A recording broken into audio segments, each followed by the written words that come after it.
Donc, aujourd'hui, on va parler de au-delà du diagnostic, hein. Qu'est-ce qui se passe? On vient de recevoir un diagnostic. On a un diagnostic là, depuis euh, quelques mois, quelques années.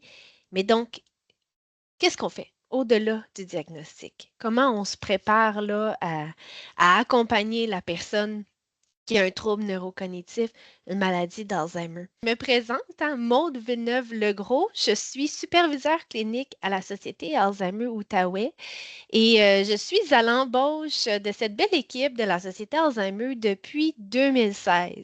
Et j'ai eu la chance depuis 2016 de faire un petit chemin, d'occuper plusieurs postes au sein de l'organisme. Donc, j'ai d'abord commencé comme intervenante au centre de jour. Alors, moi, j'étais dans l'intervention au quotidien avec les gens qui viennent à notre centre de service, au centre de jour et de répit. Et ensuite, quelques années plus tard, j'ai eu la chance d'occuper le poste de conseillère aux familles. Donc, si certains d'entre vous connaissent nos services, alors automatiquement, vous avez rencontré ou vous avez parlé à une conseillère aux familles. Les conseillères, nous, sont la porte d'entrée vers nos services. C'est elles qui offrent du soutien et de l'information. Alors, j'ai occupé ce poste pendant près de 4 ans. Puis maintenant, là, depuis près de 2 ans, je suis superviseur clinique, donc à la gestion des services et des équipes qui offrent là, les services à notre communauté. Alors, ben, qui on est, la Société Alzheimer? Avant même la présentation, je vous parle de nos services parce que vous allez voir en fait que le sujet d'aujourd'hui, ben, pour nous, il est ancré solidement dans tous nos services. Alors, vous allez bien comprendre l'essence là, de qu'est-ce que c'est la Société Alzheimer-Outaouais. Eh bien, d'abord, faut se dire bonne fête à la Société Alzheimer-Outaouais parce qu'on fête nos 40 ans cette année. Alors, 40 ans qu'on est dans la communauté en Outaouais, qu'on accompagne les proches aidants et les personnes qui vivent avec la maladie d'Alzheimer et les autres troubles neurocognitifs. Alors, c'est vraiment beaucoup de monde, mais plus précisément, là, en 2023 et 2024, c'était plus de 2700 personnes qui ont fait appel à nos services, là, et ce partout en Outaouais. Puis ce nombre-là, bien, on le sait qu'il va être en croissance année après année. Donc, nos services sont encore plus importants dans la communauté. Comme je vous disais tantôt, les conseillères aux familles sont disponibles, sont prêts et prêtes à recevoir les familles pour de la consultation psychosociale, que ce soit par téléphone, sous forme de rencontres individuelles ou des rencontres familiales, pour offrir là, toutes sortes d'informations liées avec le diagnostic ou les autres défis qui peuvent survenir à travers là, l'accompagnement et le parcours avec la maladie. Il y a aussi de l'intervention de groupe qui sont aussi données par les conseillers, les conseillères aux familles. Donc, deux groupes de soutien bien distincts, dont un simplement nous qu'on aime appeler comme ça intimement pour les personnes qui vivent avec un TNC, avec un trouble neurocognitif. Alors, c'est vraiment un lieu d'échange pour les personnes qui ont un diagnostic de parler de leur réalité, de leurs frustrations, de leurs émotions, de leurs besoins et se guider par un conseiller aux familles. Même chose aussi pour les groupes de soutien pour les proches aidants. Donc, d'accompagner les proches aidants avec la culpabilité, leur sentiment d'épuisement, les tâches qu'ils ont à prendre et apprendre et apprendre selon la progression de la maladie de leurs proches. Les deuils aussi qu'ils ont à vivre comme proches aidants en lien avec si j'accompagne mon parent ou si j'accompagne mon conjoint, une amie. Ce ne sera pas les mêmes deuils, mais ça va être les mêmes émotions que les proches vont vivre. Puis ça, c'est drôlement intéressant d'en parler entre eux, puis de se soutenir entre eux. On a aussi des cafés rencontres, le cercle des aidants. Donc, nous aussi, on a fait comme la clinique de la mémoire, donc tous nos premiers jeudis de chaque mois. Alors, la clinique de la mémoire a les jazettes des premiers jeudis, puis nous, tous les premiers jeudis de chaque mois, nos cafés rencontres, le cercle des aidants. Donc, de 10 h à 11 h 30. C'est vraiment un groupe ouvert, pas besoin d'inscription. Ça nous tente un mois d'y aller, le mois suivant, ça nous tente un peu moins ou on n'a pas le temps.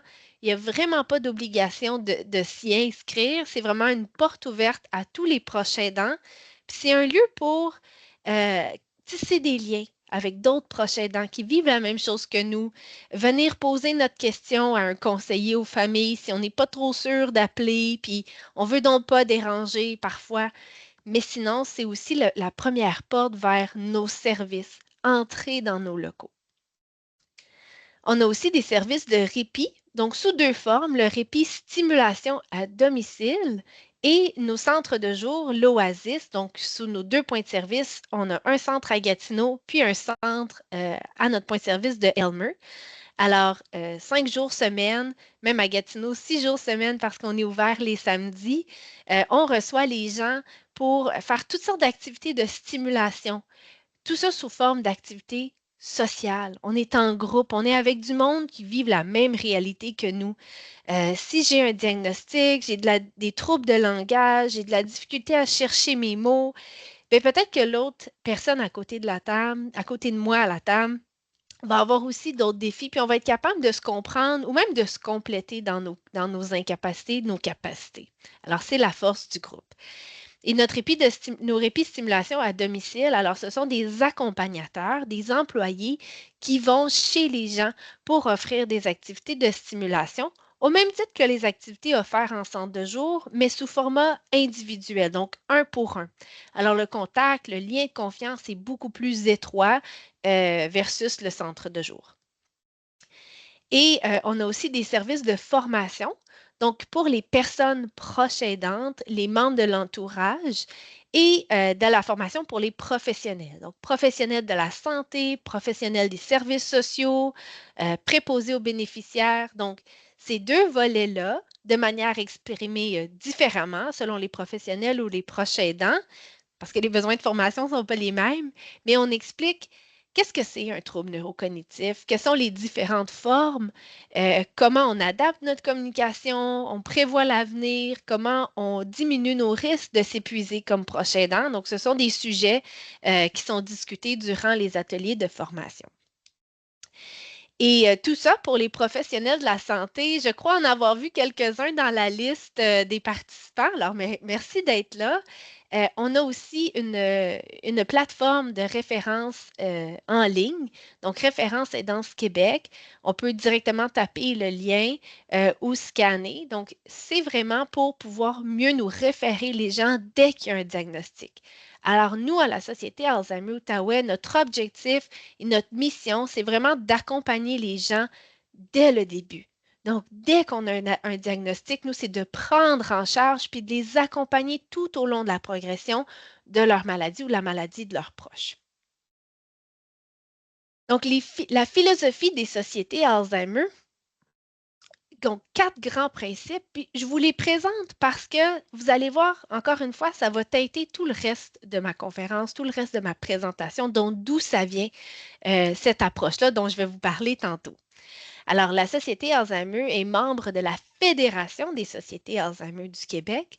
Donc, il y en a 20 au Québec, donc 20 régions du Québec où il y a des sociétés Alzheimer. Et cette philosophie-là, comme je disais, repose sur 4 principes. Le premier étant assez simple, puis je pense que tout le monde va être d'accord avec moi, la personne atteinte est avant tout une personne.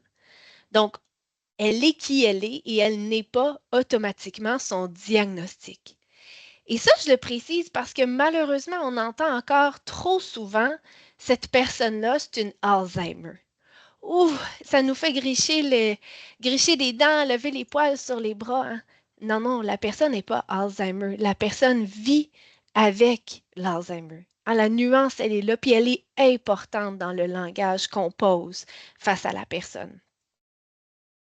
Donc, les interventions aussi dans le quotidien bien, doivent être orientées vers les personnes qui vivent avec la maladie.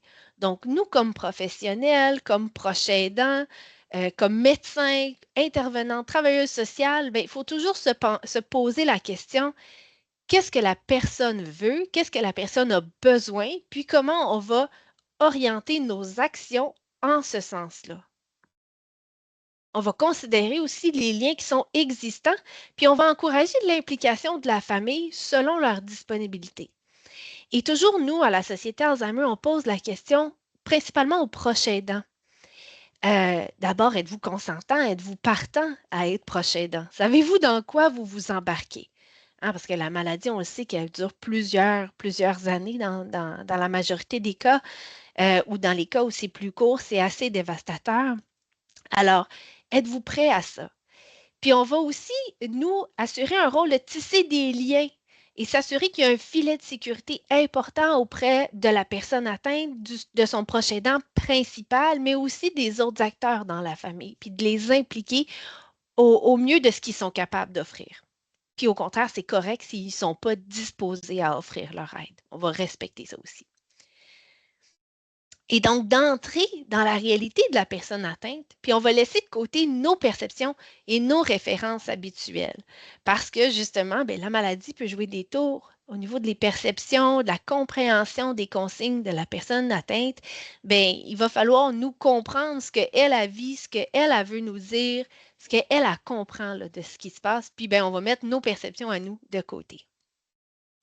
Et bien, pour ce qui est du respect aussi d'entrer dans la réalité, il faut faire attention. Il ne faut pas confronter la personne à dire non, ça, c'est pas vrai, ou il faut faire telle ou telle chose, mais tout ça se fait dans le respect. Donc, une belle phrase, hein, l'approche centrée sur la personne. C'est le beau mot, le bon terme, long terme qu'on utilise depuis tantôt pour vous expliquer qu'est-ce que ça en est ma présentation. L'approche centrée sur la personne, bien d'abord, ça se concentre sur la personne elle-même plutôt que sa maladie. Je l'ai nommé tantôt. Elle n'est pas Alzheimer, hein, elle vit avec la maladie d'Alzheimer. Et l'approche aussi va se concentrer davantage sur ses forces et ses capacités plutôt que ses faiblesses. Alors, on va pas parler, euh, on va en parler, mais on ne va pas en parler péjorativement. On ne va pas parler de perte d'autonomie, d'incapacité, de, de peu importe, mais on va parler vraiment de ce qui reste comme capacité, puis qu'est-ce qu'elle a comme force, la personne atteinte. Parce qu'on le sait qu'elle va en avoir plusieurs pertes dans les prochains mois, dans les prochaines années. Puis nous, ben, avec cette approche-là, on va se concentrer sur qu'est-ce qu'elle est capable de faire ici, maintenant. Donc, l'approche aussi tient en compte de la personne dans son intégralité et non pas plutôt des tâches à accomplir. Ça a l'air assez essentiel, mais je vous dirais que malheureusement, beaucoup d'intervenants, de professionnels de la santé et même de proches aidants vont tomber dans le panneau de voir la lourdeur des tâches entourant les soins de la personne atteinte comme des choses à faire. J'ai un rendez-vous à prendre, il faut changer la culotte d'aisance, il faut lui donner son bain, j'ai la vaisselle à faire, le repas du lendemain à préparer, puis il ne faut pas que j'oublie telle ou telle tâche.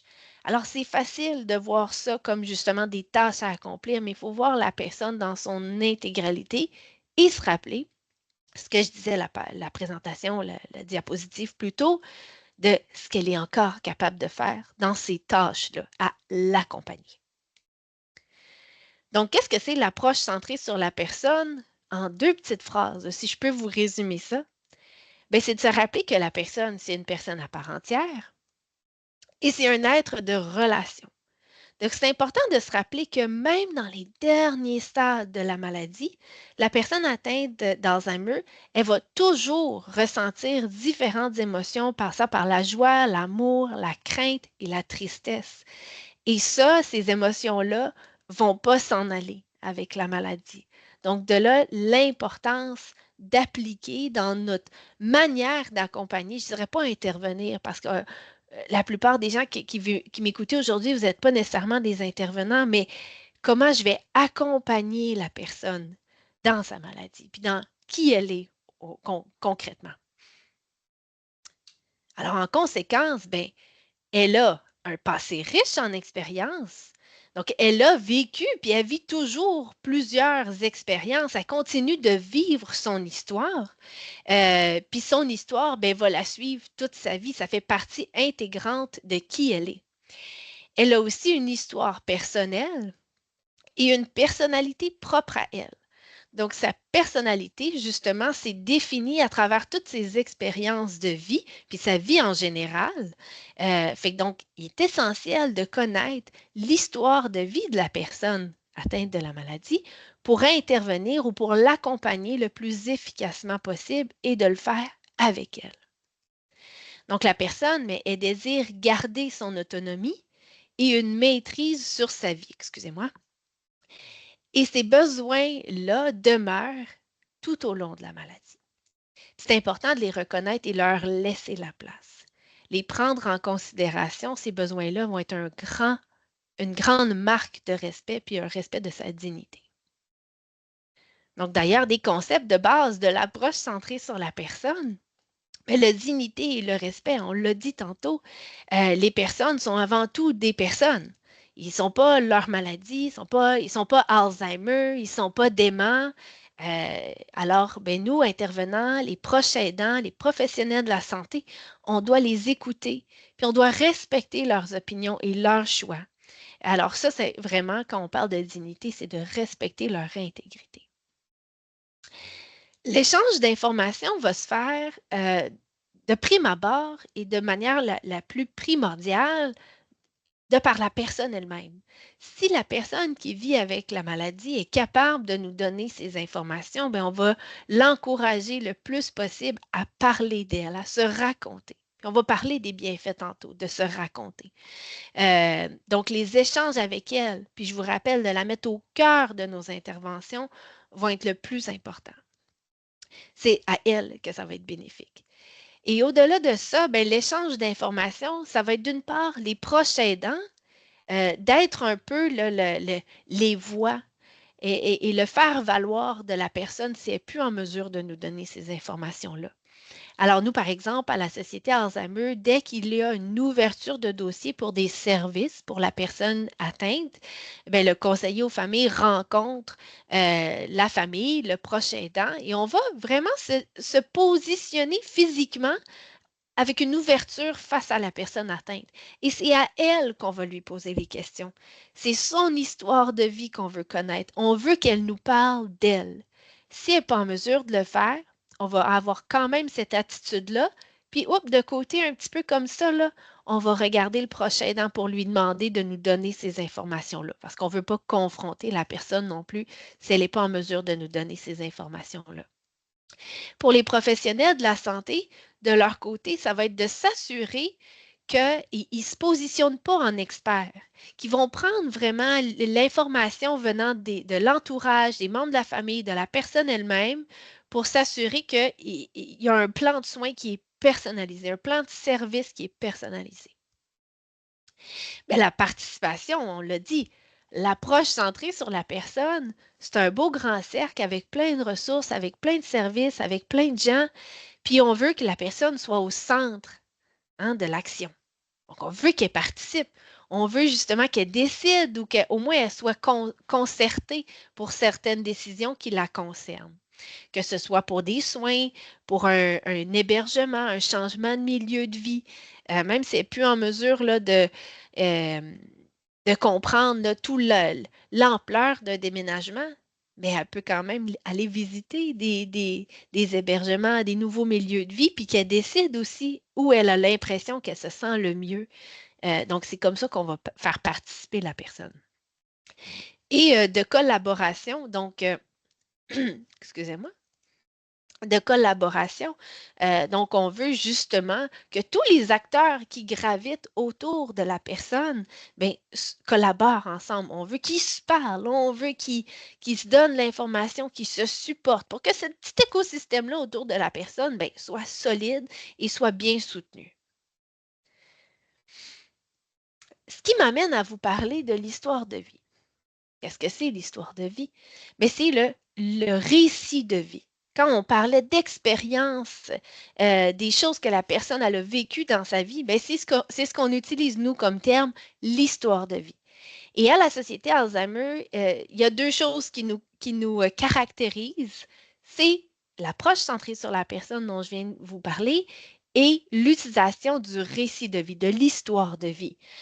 Et ça, c'est vraiment ancré dans notre approche, dans nos interventions et même nos méthodes de travail.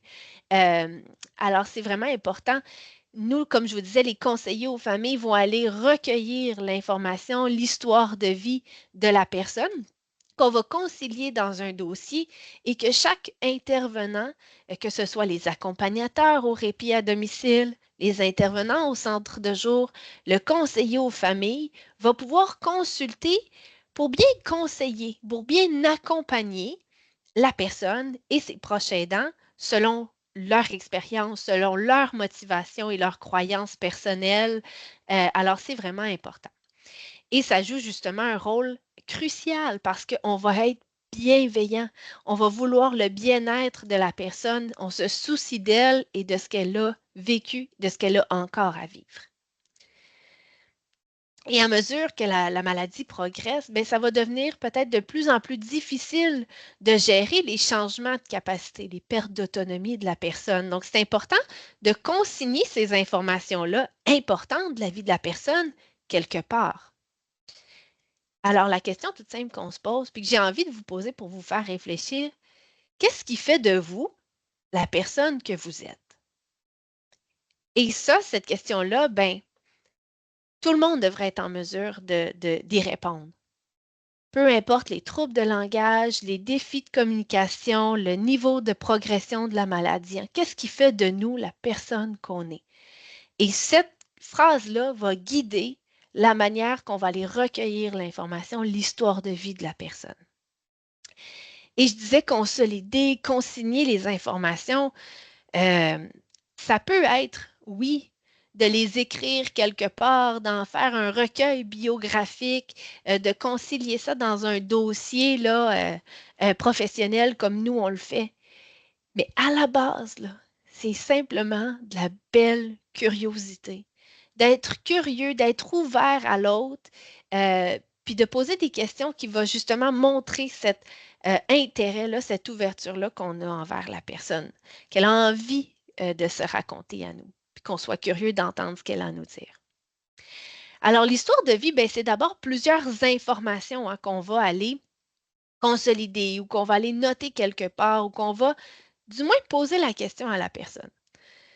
Je vous passe rapidement les informations médicales parce que, ben, si la maladie progresse, ça peut être drôlement intéressant d'avoir noté ça quelque part si elle n'est plus en mesure de nous informer de ça. Donc, qui sont ces contacts d'urgence? Le lien qu'elle tisse avec ces personnes-là, mais les coordonnées aussi. Est-ce que la personne a des problèmes de santé ou même des antécédents médicaux dont on doit être au courant? Parce que même si elle a déjà eu une opération il y a 30 ans passés, puis c'est réglé, tout est beau, mais c'est pas impossible qu'elle nous en reparle pas avec les souvenirs qui changent, puis le retour dans les souvenirs, justement, si la maladie progresse. Donc, c'est important d'aller les prendre en note. Au niveau de sa vie personnelle, ben, son surnom. Est-ce que la personne elle a un petit nom affectueux ou on en a eu aussi des clients, nous, qui nous disent, ben, par exemple, là, je vous donne l'exemple parce que les Robert. Hein, les Robert, peut-être, je vous vois pas, mais peut-être vous le dites, là, c'est quoi le surnom universel des Robert? C'est Bob. Puis on pourrait, nous, essayer d'aller créer un lien avec un monsieur Robert, puis de l'appeler Hey Bob, comment ça va aujourd'hui? Avez-vous une bonne journée? Puis peut-être que pour lui, ben, c'est tout bonnement, là, effectivement, son surnom usuel, c'est Bob. Il est bien à l'aise avec ça. Peut-être qu'au contraire, un autre Bob autour de la table, il est bien tanné. Parce que lui, il n'aime pas ça, Bob. Puis ça lui tombe sur le rognon. Puis ça vient pas le chercher, puis au contraire, ça le referme. Ça lui donne pas envie qu'on aille vers lui si on prend pour acquis que son surnom, c'est Bob. Et au-delà de ça, est-ce qu'il y a un surnom, un petit nom que quelqu'un lui donnait, puis que si à un moment donné, cette personne-là, la personne qu'on accompagne, elle est plus anxieuse, j'arrive, je m'en vais la voir, je lui flatte le bras, puis je l'appelle par son petit nom que sa mère lui donnait quand elle était tout jeune, est-ce que ça la rassurerait? Bien, ça peut être drôlement intéressant de concilier ça quelque part, de le prendre en note du côté point de vue professionnel. Je vous donne un exemple. Moi, mon surnom, si quelqu'un m'appelle Momo, et c'est pas un surnom que je préfère. Puis si quelqu'un ben, vient me voir puis m'appelle affectueusement Maudeline, cherchez pas d'où vient ce petit surnom-là parce que c'est pas un surnom, c'est bien trop long, c'est plus long que mon nom, mais ça vient quand même me chercher euh, droit au cœur. Même si j'ai pas de lien avec cette personne-là. J'ai des collègues qui m'appellent parfois Maudeline. Puis probablement que plus tard, ben, ce petit surnom-là, il va rester. Puis il est important dans ma vie. Donc, de le prendre en considération dans notre accompagnement avec la personne. Au-delà de ça aussi, ben, les partenaires de vie, est-ce que la personne, elle est avec le même partenaire de vie, son conjoint ou sa conjointe, depuis 50 ans? Est-ce que c'était son coup de foudre? Est-ce qu'elle l'a fait travailler, puis il a couru après elle, puis elle a plein d'anecdotes à nous raconter comme ça? Ou au contraire, ben, la personne, elle a eu beaucoup de deuil de partenaires dans sa vie, plusieurs mariages, plusieurs pertes de personnes importantes. C'est important à connaître. Donc, la dynamique familiale aussi, quels sont les liens avec les enfants, avec les membres de l'entourage. Donc, ça peut être de l'information qu'on va aller prendre en note. Donc, des lieux significatifs aussi, un peu comme les partenaires de vie. Est-ce que la personne, elle a été dans son domicile, à la maison, depuis les 30 dernières années? Possiblement qu'elle partira pas si facilement. Puis elle sera pas ouverte si on parle de déménagement. Pourquoi? Parce qu'elle tient très, très fort à son domicile, son lieu de vie. Ou au contraire, quelqu'un qui a eu beaucoup de déménagements au cours de sa vie, ben peut-être que ça viendrait moins la chercher. Quels sont ses goûts? Qu'est-ce qu'elle aime comme musique? Est-ce qu'elle a un style de musique préféré, un chanteur, un groupe de musique qu'elle affectionne particulièrement? Au niveau de la nourriture, est-ce qu'elle a un petit plat là ce dessert-là, le carré aux dates de sa grand-mère, là, ça, c'est des souvenirs là, qui viennent la chercher. Est-ce qu'il y a des affaires qu'elle déteste manger? Moi, je me rappelle une dame qu'on accompagnait il y a quelques années au centre de jour, à chaque fois qu'on mangeait des patates. Oh, elle détestait, là, c'est pas peu dire, elle détestait les patates. Puis son anecdote, ce qu'elle nous racontait, c'est qu'elle en a tellement épluché des patates quand elle était jeune parce que sa mère avait un restaurant, elle avait un casse-croûte, qu'elle n'est plus capable d'en voir, elle n'est plus capable d'en manger des patates. Fait que ça, c'est drôlement intéressant à connaître. Au niveau des animaux, ben, est-ce que la personne, elle a eu un animal, des animaux significatifs dans sa vie, donc un chien qui a pris une grande place dans sa vie? Est-ce qu'elle a peur de certains animaux parce qu'il y a eu des moments dans sa vie où vraiment il s'est passé quelque chose, puis on devrait connaître ça. Si la personne est en contact avec un chien, puis elle a peur, c'est important de prendre ça en note. Au niveau des souvenirs, ben, quel a été l'emploi de la personne? Et notre travail, là, on travaille de nombreuses années de notre vie.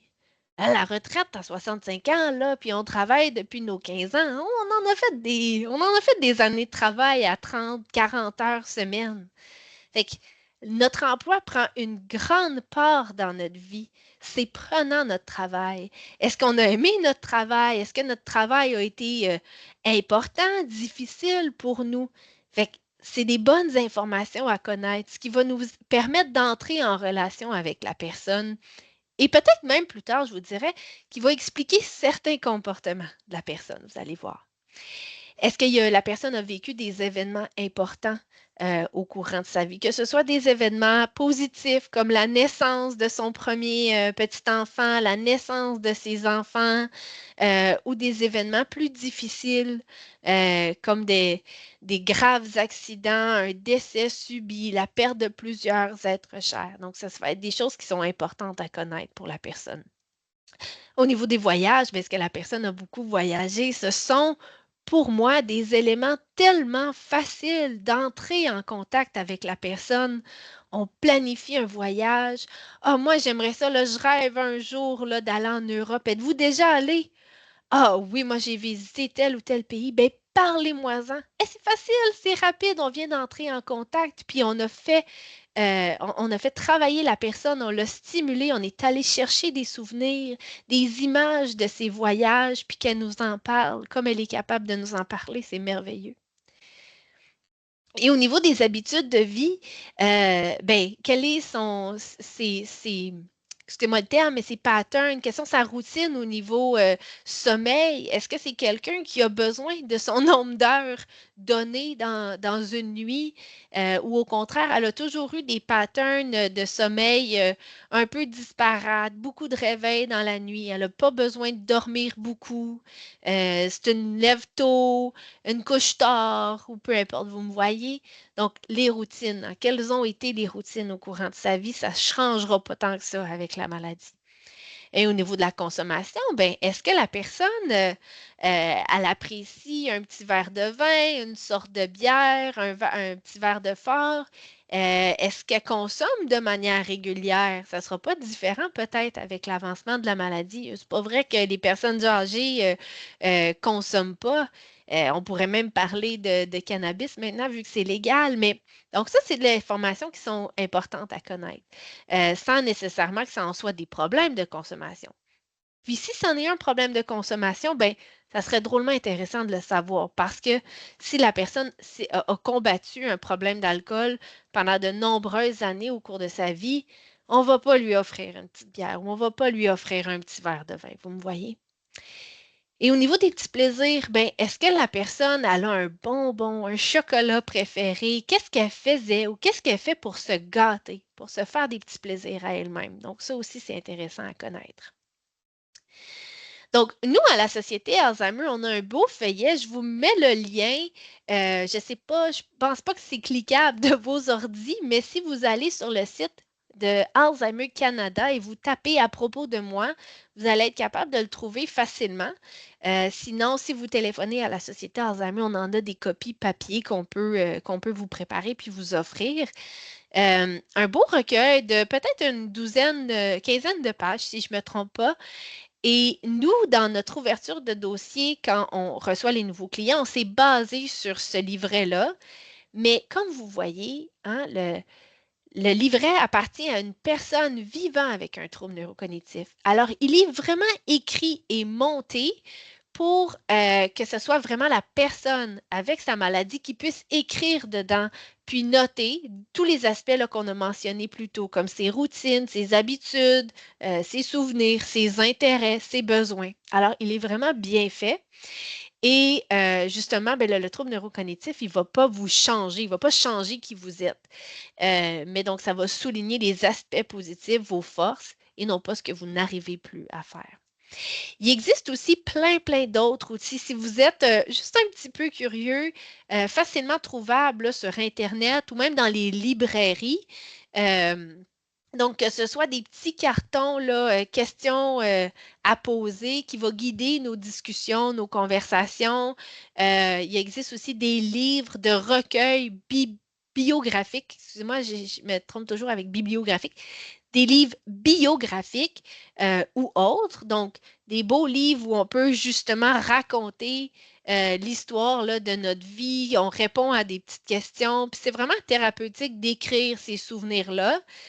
Puis au-delà de ça, ben, c'est un beau leg à offrir à notre entourage, là, maladie cognitive ou pas. Et ça va vraiment nous permettre, nous, comme proches aidants, comme intervenants, comme professionnels, de permettre une ouverture vers l'autre. Puis de connaître, peut-être, oui, justement, mon parent, ben, je le connais sous certaines facettes. Je le connais comme étant mon parent. Peut-être qu'ils m'ont partagé certains aspects, certains souvenirs, mais je ne connais pas mon parent de fond en comble, je ne connais pas mon conjoint de fond en comble, même si ça fait 30 ans qu'on est ensemble ou quelques années qu'on est ensemble.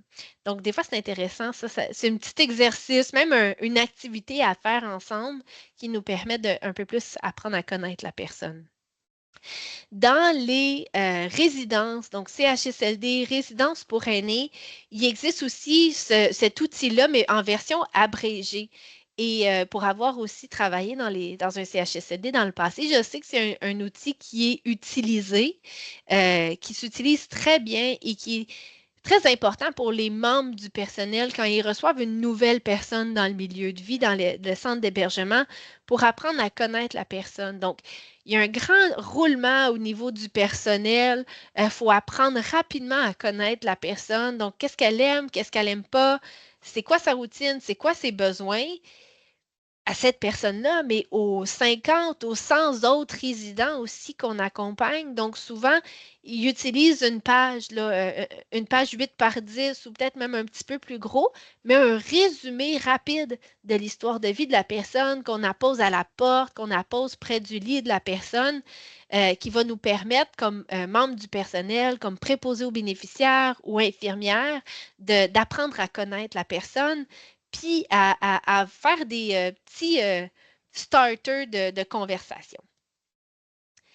Alors, les impacts au quotidien pour la personne elle-même, qu'on applique l'approche centrée sur la personne, qu'on utilise son récit de vie, son histoire de vie. Bien, d'abord, ça va préserver son identité. On va s'assurer que la personne reste elle-même, en fait, là. Qu'on ne laisse pas la maladie prendre le dessus sur ce qu'elle est essentiellement comme personne. Donc, l'activité aussi de se rappeler de l'histoire de vie, bien, ça va amener la réminiscence. La réminiscence, c'est se souvenir. Faire part de nostalgie, se remémorer certains moments, certains souvenirs, certains petits bouts là, de notre histoire personnelle. Ça va aussi avoir un effet de diminuer le stress et l'anxiété. Parce qu'il y a un effet thérapeutique à se raconter, c'est quand je me raconte, puis assurément qu'il y a quelqu'un qui m'écoute, ben il y a un effet apaisant. Ça apaise le mental, ça diminue le stress et l'anxiété parce que je me sens vue, je me sens entendue pleinement comme personne. Je me sens vraiment pris pleinement comme je suis.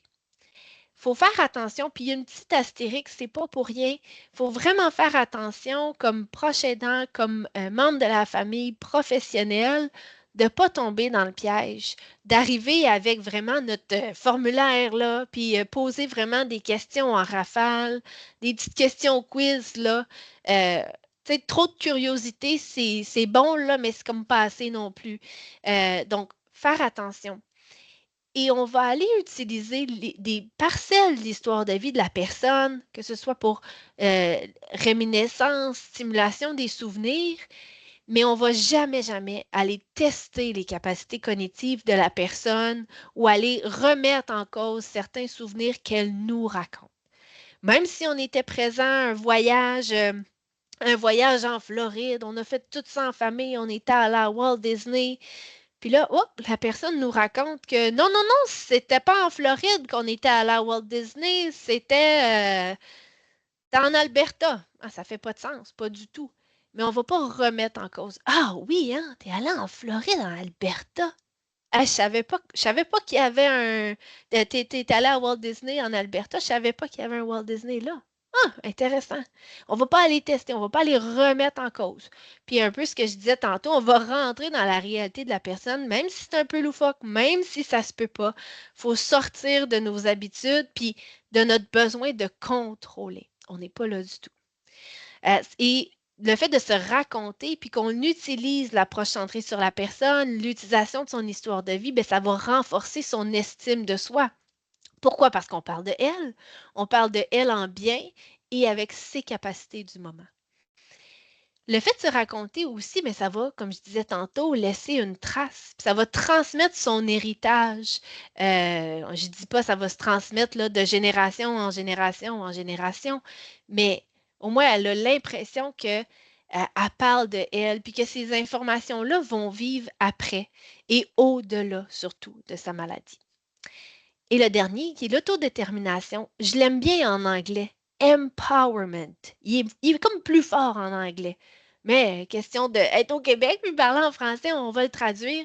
Autodétermination, en fait, c'est de croire au plein potentiel de la personne. C'est ce que ça veut dire. Donc, en appliquant encore une fois l'approche centrée sur la personne, ben, on va renforcer son sentiment d'autodétermination parce qu'on va l'avoir avec ses capacités, non pas ses pertes. Donc, ça va avoir ça va être ça les impacts là, pour la personne au quotidien. Puis des fois, c'est des petits impacts, là, mais ils ont une grande importance. Du côté des proches aidants, l'utilisation de l'histoire de vie, ça va établir un lien valorisant avec son proche parce que même si je connais bien mon parent, je connais bien mon conjoint, utiliser l'histoire de vie, son récit de vie, c'est que on croit encore à ce que la personne elle a quelque chose à nous apporter et qu'elle a quelque chose à nous raconter, à faire vivre quelque chose. Donc, on va avoir un lien vraiment intéressant avec notre proche. Et renforcer le lien existant avec son proche. Je fais la nuance, il y a une petite différence entre les deux. C'est que souvent, les proches aidants deviennent des taxis, des infirmières, des travailleuses sociales, des médecins, ils ont des pharmaciens, j'en nomme plein d'autres, là, mais le proche aidant a tellement de choses à penser, de tâches à accomplir, comme on disait tantôt, en lien avec la maladie de son proche, que on n'est plus dans la relation conjoint-conjointe. On n'est plus dans la relation je suis l'enfant, t'es mon parent. Souvent, la relation s'inverse.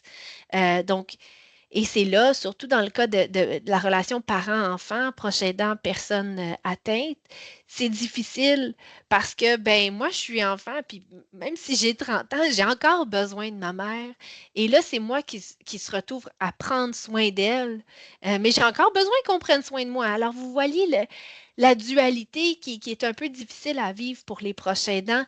Mais si justement on utilise l'histoire de vie de notre parent, avec ce qu'on a vécu avec lui, ou même qu'elle nous raconte des choses qu'on a vécues sans elle ou lui, mais on va renforcer le lien parent-enfant, conjoint-conjointe et non pas infirmière et son patient. Au niveau de la réminiscence, bien encore une fois, on va se rappeler des souvenirs qu'on a vécus ensemble, même si les détails des fois sont un petit peu flous ou sont inexacts. Mais on va aussi se créer de nouveaux souvenirs.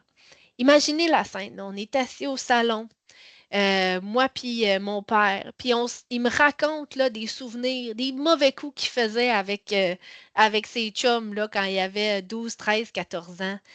Bien, juste ça, le moment qu'on passe ensemble, on est en train de créer des souvenirs. Et plus la maladie progresse, plus ces souvenirs-là vont être importants parce qu'on tombe rapidement dans les soins et de l'accompagnement à la personne. Fait que juste le fait de se raconter, que notre proche, la personne en tête se raconte, nous permet ce beau moment-là. C'est fort quand même, là.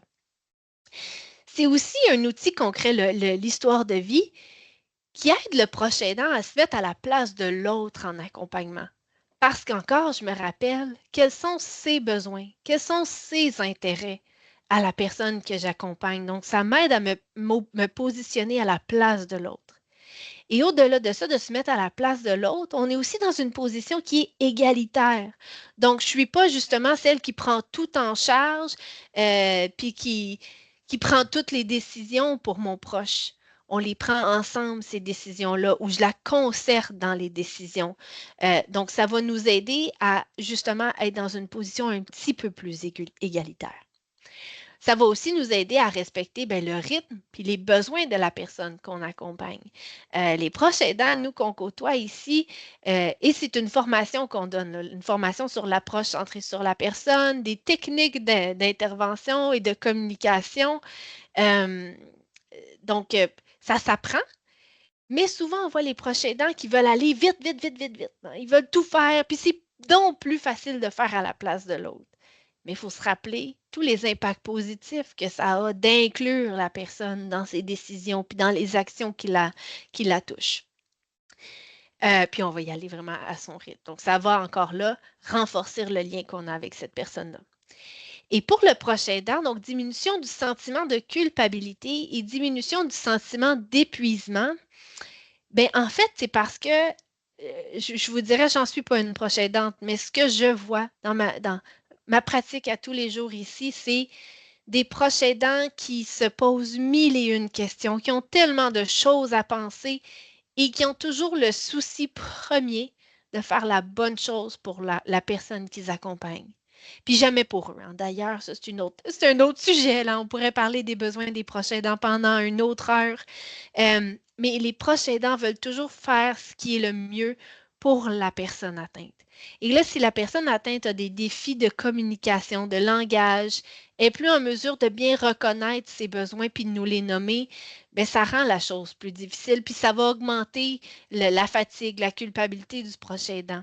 Donc, si cet exercice-là de parler de soi, de se raconter, de prendre vraiment les informations de l'histoire de vie de la personne, ben ça va un peu diminuer notre sentiment de culpabilité puis notre épuisement parce que ça va comme venir valider que les interventions qu'on fait, les choix qu'on fait, ben ça répond à qui elle était avant sa maladie, même si elle n'est plus en mesure de nous le dire.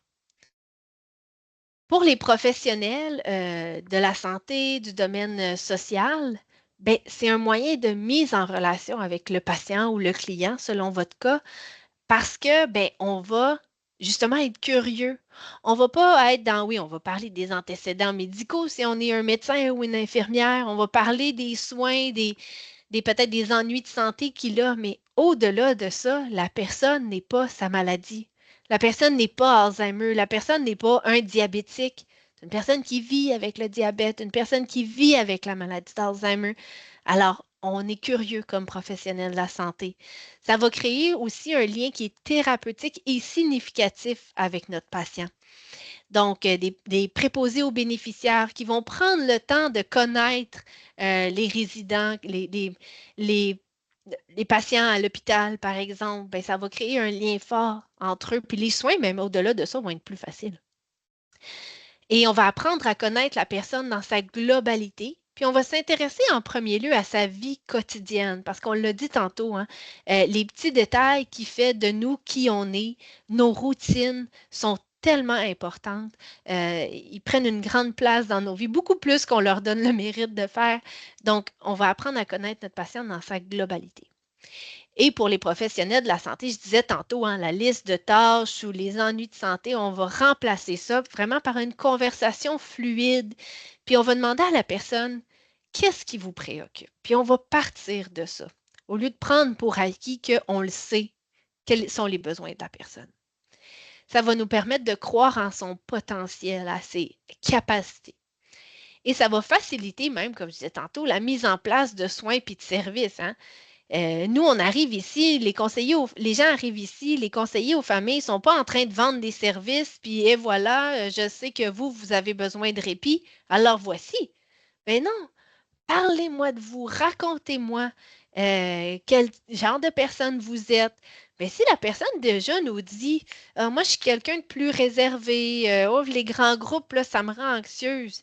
On n'ira pas d'abord lui présenter notre service de centre de jour. On sait que ça ne correspond pas totalement à qui elle est ou même qui elle était avant sa maladie.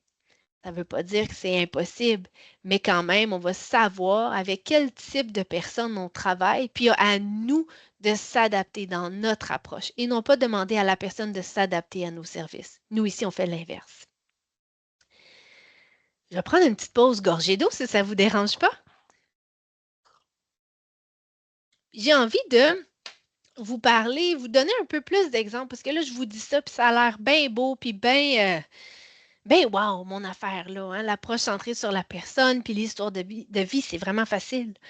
Mais j'ai envie de vous donner des exemples en application, concrètement. Qu'est-ce que c'est l'approche centrée sur la personne? Qu'est-ce que ça mange en hiver? Puis comment on fait ça? Appliquer une histoire de vie. Mais d'abord, je vous donne un exemple c'est le mien. C'est mon exemple. Quand j'étais justement conseillère aux familles, il y a une dame là, qui m'appelle, une proche aidante. C'était conjoint et conjointe. Donc, madame, la proche aidante de son mari. Elle me téléphone, puis là, elle me dit, j'ai vraiment besoin de conseils.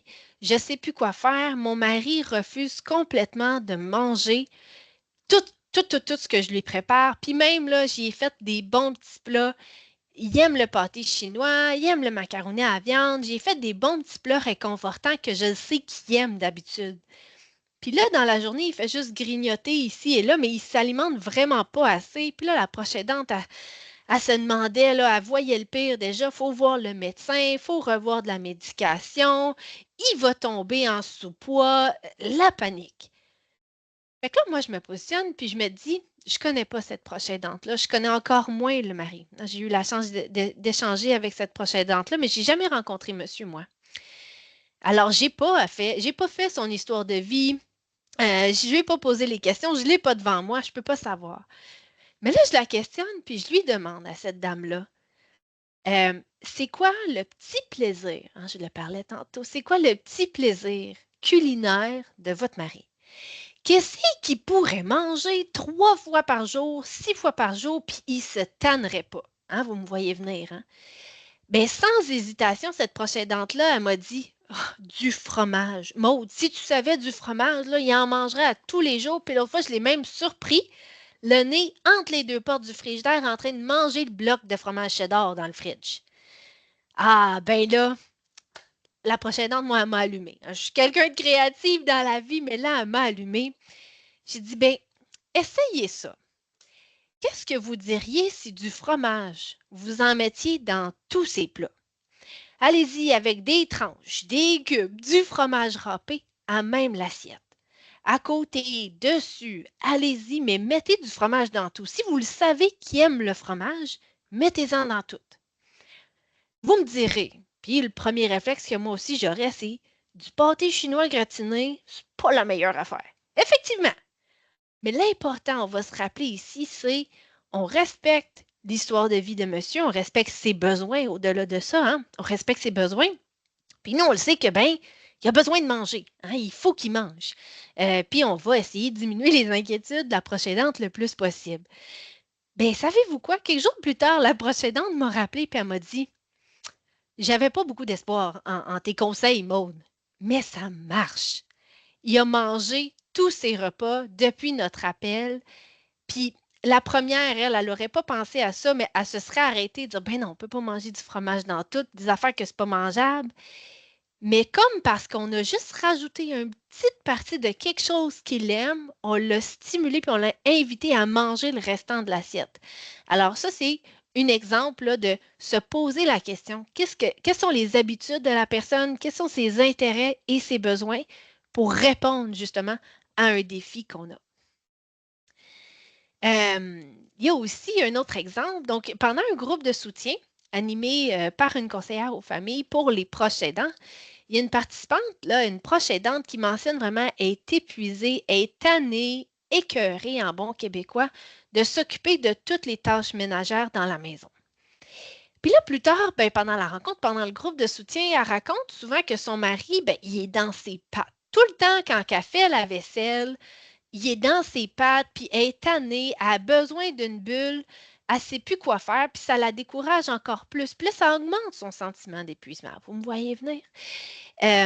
Puis là, Mélissa, notre conseillère aux familles qui donne le groupe de soutien à ce moment-là, elle lui rappelle à cette proche aidante-là, si c'était l'inverse, puis qu'on vous chassait comme une mouche, puis on disait, va-t'en, t'es dans ma bulle, comment vous vous sentiriez?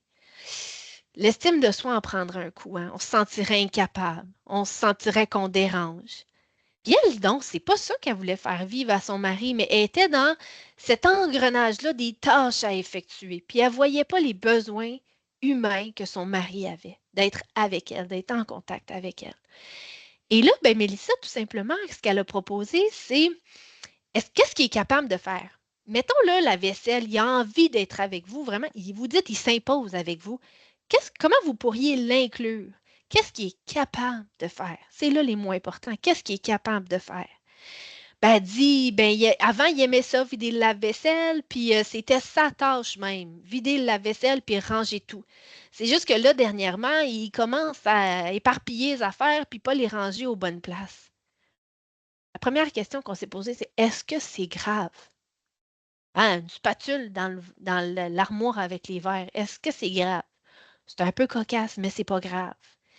Est-ce qu'au-delà de ça, si ça dérange vraiment la proche aidante et ça la désorganise, est-ce que votre mari est capable de vider le lave-vaisselle, de s'assurer que tout est rincé, parce que des fois, hein, les lave-vaisselle, il reste un petit peu d'eau sur les Tupperware. Est-ce qu'il est capable de mettre ça sur le comptoir? Puis après ça, vous lui dites merci, mon chéri, va te reposer, je vais faire le reste.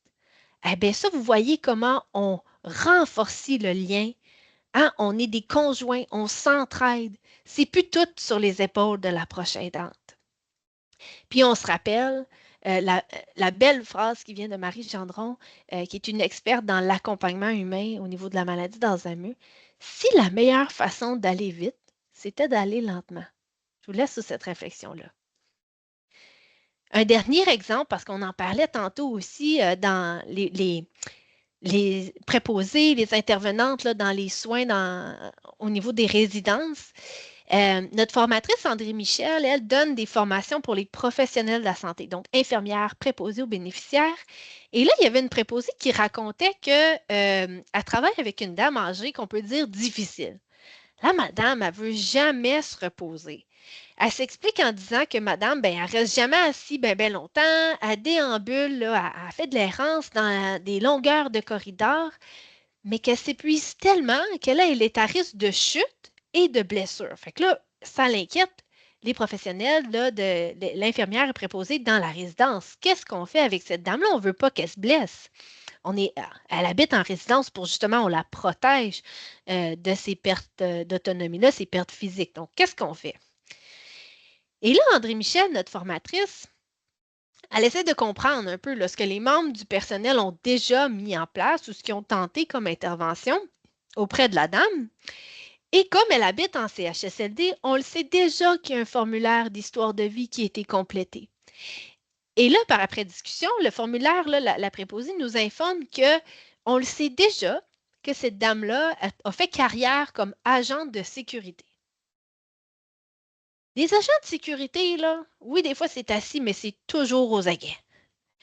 Fait que là, juste cet petit élément-là important de l'histoire de vie de la personne atteinte nous informe que ses comportements sont peut-être liés à ses habitudes, à un aspect important de sa vie qui était, elle, est en train de travailler. Et là, ben, même la préposée explique que c'est vrai, tu vois, on a même remarqué qu'il ne faut pas donner souvent des ordres à madame. Il faut être douce puis passer par un autre chemin. Il ne faut pas lui ordonner des affaires parce que sinon, elle réagit vraiment mal. Ah!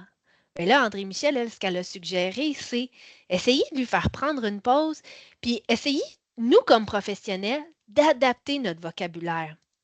Déjà, on ne va pas lui donner un ordre. Hein? Madame Maude, allez vous asseoir, là, vous allez tomber.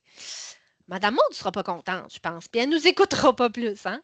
Fait que, comment on va adapter notre vocabulaire? Bien, ça pourrait être de dire Hey, Madame Maud, là, ça va être le temps de prendre votre pause.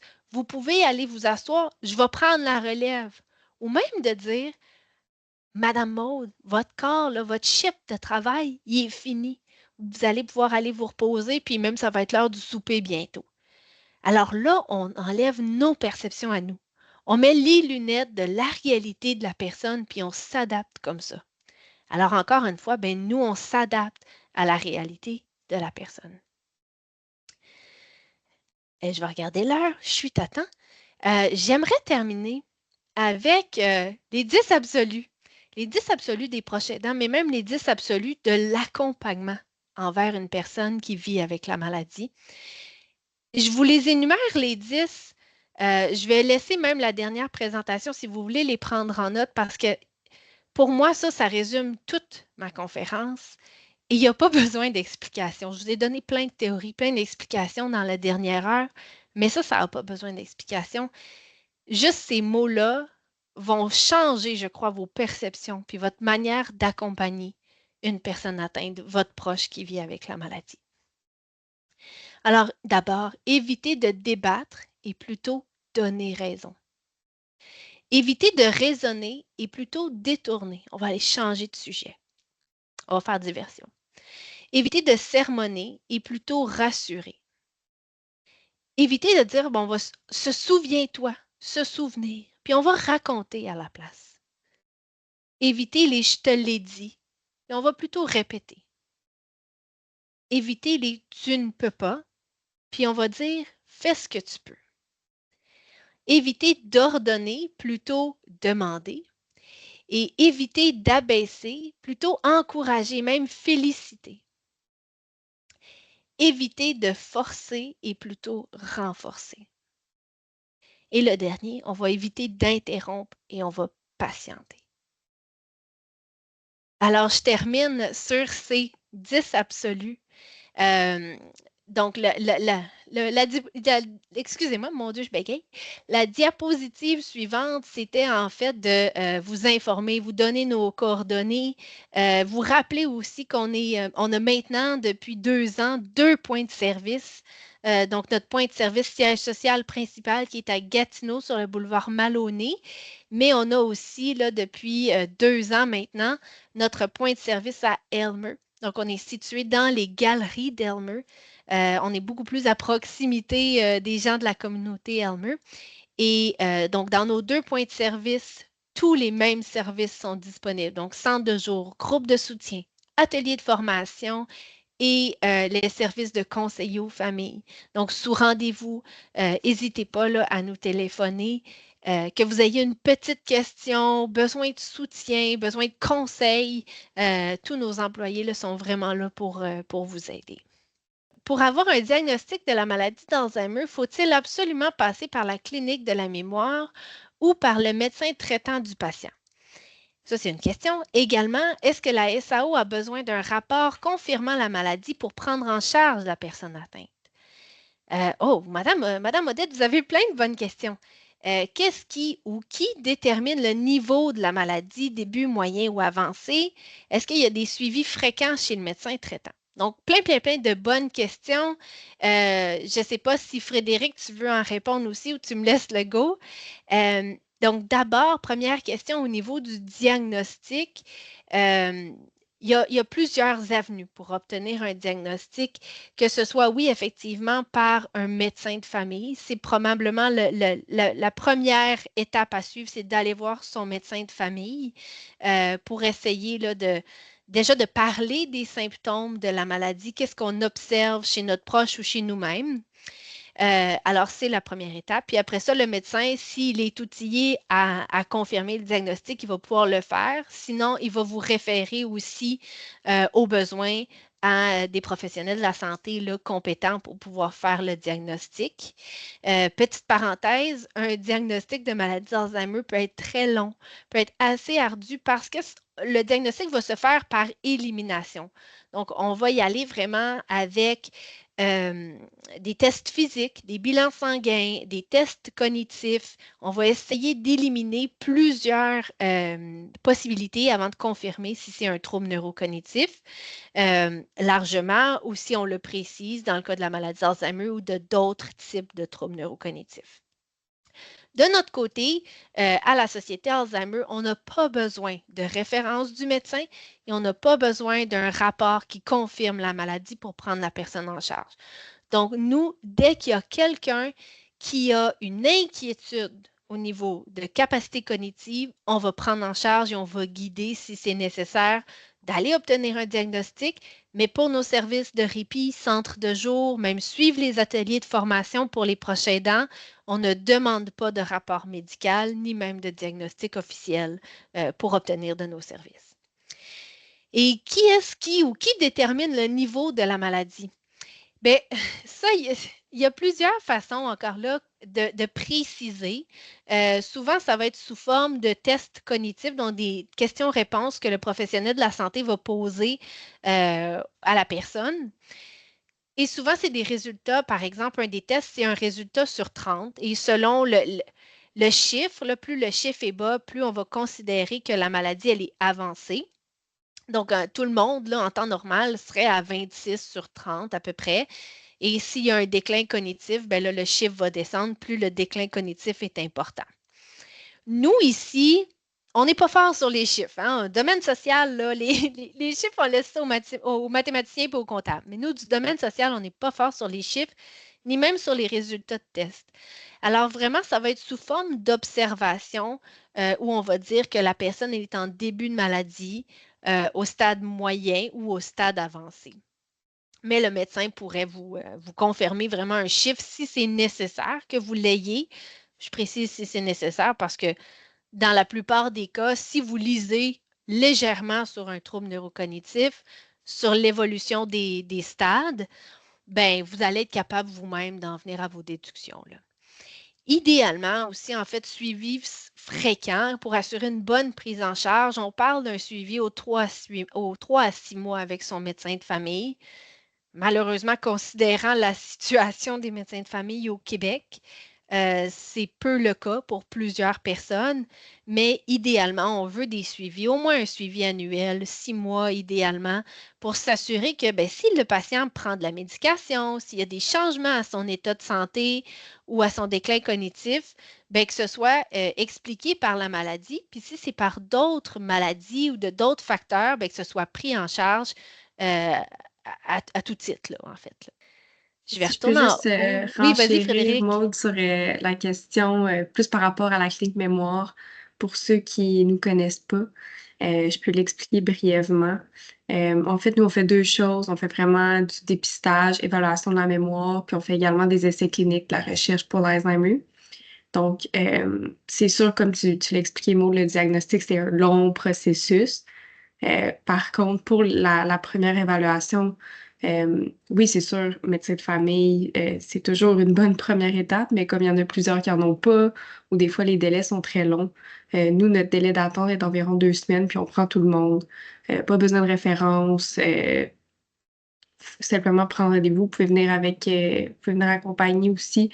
Donc, si vous avez des inquiétudes, nous, on va faire vraiment plusieurs évaluations de la mémoire, qui sont comme des tests cognitifs. On va regarder aussi votre bilan de santé, historique médical, vos habitudes de vie. Tu sais, on va essayer de faire un portrait là, des, des- de votre vie, en fait, des facteurs de risque. On va essayer de trouver vers quelle piste là, on peut se diriger sans émettre un diagnostic clair là, en une première rencontre. Puis ensuite, comme je l'expliquais au début, on fait aussi des essais cliniques. Donc, si on suspecte que oui, c'est probablement la maladie d'Alzheimer, ben là, on va peut-être pouvoir vous proposer euh, l'étape là, des essais cliniques qui, dans celle-là, permet d'aller vraiment plus loin là, dans justement le diagnostic, des tests beaucoup plus poussés, comme des IRM, des prises de sang. Bref, je ne veux pas trop rentrer dans les détails, là, mais si vous voulez avoir plus d'informations, vous pouvez aller sur notre site web, c'est cliniquemémoire.ca ou appeler puis parler directement à quelqu'un. Euh, voilà. Merci, merci de l'ajout. Je vais aller voir la question de Louise. Donc, mon ex-conjoint a reçu un diagnostic de trouble neurologique vasculaire. Est-ce que c'est la même chose que l'Alzheimer? Euh, donc, il a effectué les tests de mémoire puis les a pas réussi. C'est une très bonne question, Louise. Euh, donc, ce n'est pas la même chose. Euh, Quand on va parler de troubles neurocognitifs ou anciennement le terme de démence, on n'utilise plus ce terme-là. Maintenant, on utilise troubles neurocognitifs. Mais quand on parle de troubles neurocognitifs, voyez ça comme une espèce de terme qui englobe tout. J'aime le comparer, malheureusement, à cancer.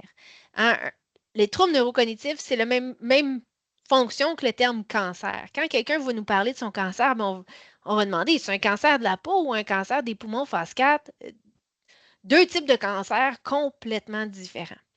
C'est juste que dans les troubles neurocognitifs, il y a un petit peu moins de nuances que les cancers. Donc, troubles neurocognitifs, c'est le terme très, très large qui englobe vraiment tous les maladies cognitives, dont l'Alzheimer, qui en est un type de trouble neurocognitif. Et il y a vraiment un trouble neurocognitif vasculaire, donc ou démence, dégénérescence vasculaire, qui est aussi un peu un cousin de l'Alzheimer. La progression de la maladie et les manifestations ne vont pas être 100% pareilles. Mais comme je vous dis, c'est un cousin, hein. Ça veut dire que les racines familiales sont sensiblement les mêmes. Comment ça va se passer dans le cerveau?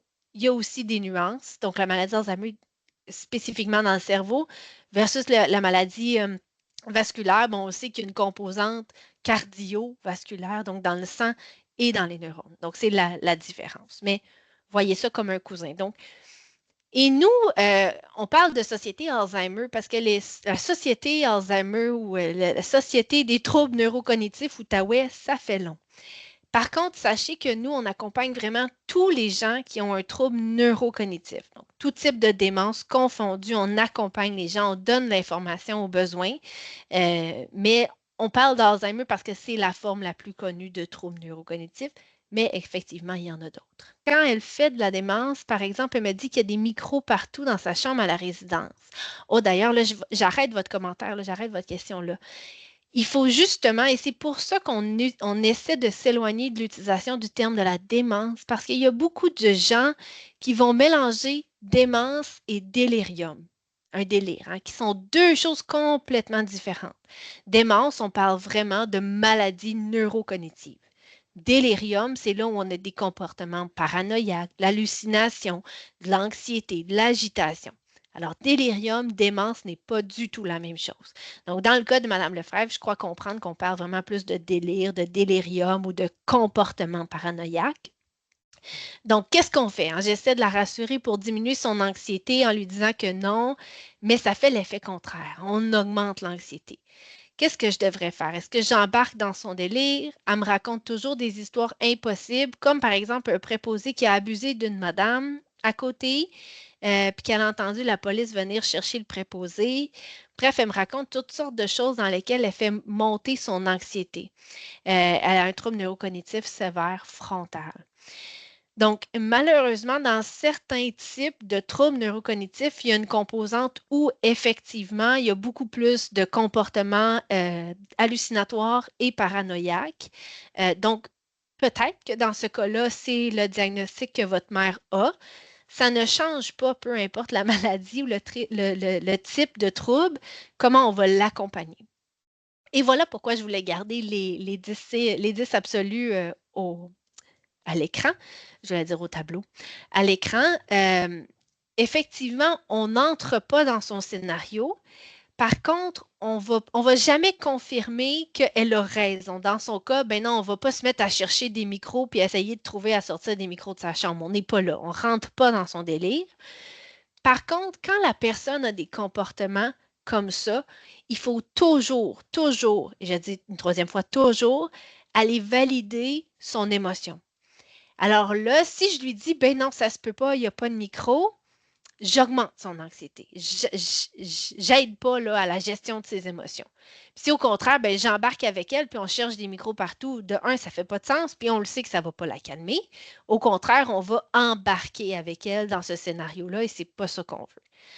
Donc, d'abord, on va aller valider l'émotion. Hey, c'est vrai que c'est anxiogène ou c'est vrai que ça fait peur hein, de penser qu'il y a peut-être des micros dans les murs. On valide l'émotion. On peut aller regarder ensemble si tu veux ou inquiète-toi pas, je vais m'en occuper. Donc, juste cette phrase-là, on valide l'émotion. On n'est pas non plus en train d'embarquer ou on va essayer de comme repousser la situation à plus tard ou inquiète-toi pas, je m'en occupe. On n'est pas obligé d'aller commencer à chercher avec elle, mais on s'assure qu'elle nous fait confiance puis qu'on lui fait croire qu'il va avoir une prise en charge. Je m'en occupe. Ou tu sais-tu quoi? Ben, je connais Roger, là, qui est le concierge ou la personne là, qui s'occupe de l'entretien de l'immeuble. Je vais aller y en parler. Puis lui, il va s'en occuper. Fait qu'on prend en charge l'émotion parce qu'il ne faut pas voir. Puis c'est là où c'est difficile, hein. Puis je vous dis ça, moi, je suis intervenante, là. Je fais ça, puis c'est un petit peu mon dada, les comportements réactifs comme ça. Mais il ne faut pas voir le premier comportement. Il ne faut pas voir d'abord ce que la personne fait ou nous dit. Il faut voir et il faut comprendre quelle est l'émotion derrière le comportement. Et ça va guider nos interventions. Toujours. Alors, ben, c'est ça, on va essayer là, de faire détourner, on va rassurer la personne ou je vois que ça augmente ton anxiété là, quand on parle des micros. Est-ce que tu voudrais qu'on sort de la chambre, on va aller prendre une marche? Fait qu'on va détourner, on va faire diversion comme ça pour essayer de calmer l'anxiété. Puis peut-être même juste ça, l'effet qu'on a calmé l'anxiété va complètement faire oublier là, les micros. Encore là, comme je vous disais plus tôt, si c'est vraiment une manifestation de sa maladie cognitive, les gens effectivement qui ont des atteintes frontotemporales, qui ont un peu plus de désinhibition, de prédisposition à des hallucinations, ben c'est possible que ce soit expliqué par la maladie. Au-delà, je vous référais à un professionnel de la santé, à voir est-ce que c'est une prise de médication? Est-ce qu'il y a des ennuis de santé qui pourraient augmenter l'anxiété ou même ces comportements-là? Ça serait la première chose à faire, d'éliminer la composante physique. Et après ça, ben, ou en parallèle, même pas après ça, mais en parallèle, la composante humaine. Donc, l'approche centrée sur la personne, s'assurer qu'on prend en charge la personne, qu'on répond à son besoin, à ses émotions puis à ses inquiétudes comme si c'était fondé, là. On se met à la place de la personne. Si on était persuadé qu'il y avait des micros, ben nous aussi, on aurait les mêmes émotions, là. Fait que comment on voudrait être accompagné? On ne voudrait pas se faire dire, ben non, ça se peut pas, ou t'imagines ça. C'est sûr qu'on réagirait. Fait qu'on se pose la question, comment la personne voudrait être accompagnée? Comment moi, je voudrais être accompagnée? Puis on se rappelle les 10 absolus. J'espère que ça répond à votre question. Mais encore là, si vous avez, je vous rassure, des exemples concrets comme ça où vous avez besoin de conseils, vous ne savez pas quoi faire, vous ne savez pas comment accompagner, intervenir avec la personne, il y a toujours à la Société Alzheimer quelqu'un de disponible par téléphone pour pouvoir répondre à vos conseils comme ça. Donc, n'hésitez pas à téléphoner. Puis nos conseillers aux familles sont là justement pour vous accompagner de cette manière-là. Donc, n'hésitez pas. Donc, notre site web, 777-4232, notre numéro de téléphone, notre site web aussi. Alors, alzheimeroutaouais.com, vous allez vraiment avoir tous les détails.